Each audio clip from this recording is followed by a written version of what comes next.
मला त्याचा अभिमान आहे. मी ओबीसीमध्ये जन्म घेतलाय, मला त्याचा अभिमान आहे. मी भटक्या विमुक्तांमध्ये जन्म घेतलाय, मला त्याचा अभिमान आहे.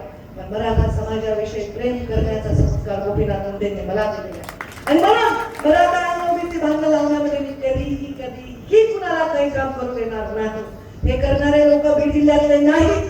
ज्यांनी हे केले त्यांनी बीड जिल्ह्यातल्या लोकांनी केलेलं नाही.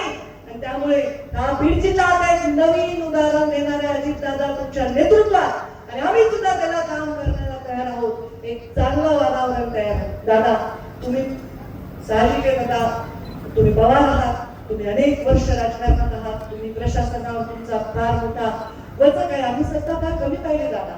5 वर्ष माझ्या वडिलांना सत्ता मिळाली, पण ते मरून 10 वर्ष झाली तरी अजून त्यांचे पुतळे बांधत चाललेले आहे. मलाही 5 वर्ष सत्ता मिळाली, पण मी वडिलांच्या पुढे गेले. बापसे बेटी सवाई मला सेकंड टाइम मिळाले. मागच्याही पेक्षा चांगलं काम करण्याची माझी इच्छा आहे. फक्त ह्या चुकीच्या चर्चांना आम्हाला तुम्ही चिकटवू नका. आम्ही असलं काही चुकीचं करतही नाही आणि आम्ही कुणाला भीतही नाही. आम्ही जे करतो ते डंके किशोर करतो. आणि माझ्या या जिल्ह्यामध्ये मला घाबरतात ते लोक दादा ऑफर करायला. काही तुम्हाला आवडत नाही, काही असे ते तसं आहे. माझ्या समोर माणूस घाबरतो. हा दरारा एक स्त्री असून मी ठेवलेला आहे. मी इथे जीवनामध्ये एकच विचार करते, बघा रावणाकडे खूप मोठं साम्राज्य होतं, पण कधी म्हणतो का आपण रावण राज्य आलं पाहिजे, सोन्याची लंका झाली पाहिजे? नाही म्हणत. रामाने वनवासच भोगला, आपण अजूनही म्हणतो राम राज्य आलं पाहिजे. कारण राम राज्यामध्ये जनतेच्या बोलाला महत्व होतं.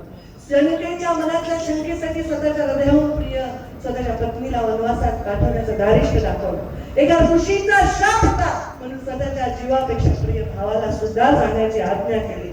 त्या रामाचं राज्य यावं असंच वाटत असतं. मी बघायला म्हणलं, द्रोणाचार्यांनी तर दोघांनाही शिकवलं होतं, दुर्योधनालाही शिकवलं होतं आणि त्यांनी शिकवलं होतं अर्जुनालाही.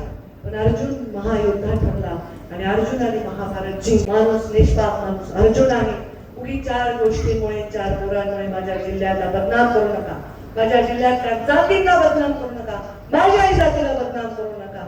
आम्ही एकमेकांसाठी धावणारे लोक आहोत, एकमेकांसाठी कष्ट करणारे लोक आहोत. त्याच्यावर पोळी भाजणारे माणसं आम्ही नाहीच. कारण आम्ही सत्ता कधी चाखलीच नाही. खूप कमी सत्तेमध्ये खूप मोठं नाव कमवणाऱ्या गोपीनाथ मुंडेंची मी मुलगी आहे. दादा आयुष्यात नाही वाटलं असं कॉम्बिनेशन झालंय.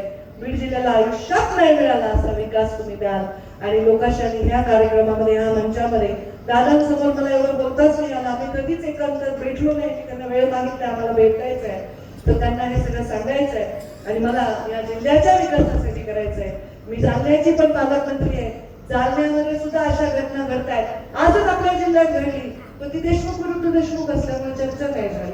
आजच आपल्या जिल्ह्यात घडली, कालच झाली. त्यांनी भर निर्घृण खून केलेला. पण आपल्याकडे या गोष्टी पेटवणारे लोक सुद्धा आहेत. त्या लोकांना बळी पडू नका.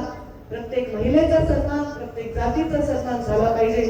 इथला विकास हा पारदर्शक झाला पाहिजे. ही अपेक्षा आमची दादांकडनं आहे आणि दादा ते पूर्ण करतील हा विश्वास आहे. आणि बम साहेबांनी आमच्या विजय भाऊनी हा कार्यक्रम घेतला, मला त्यांचं अभिनंदन करायचंय.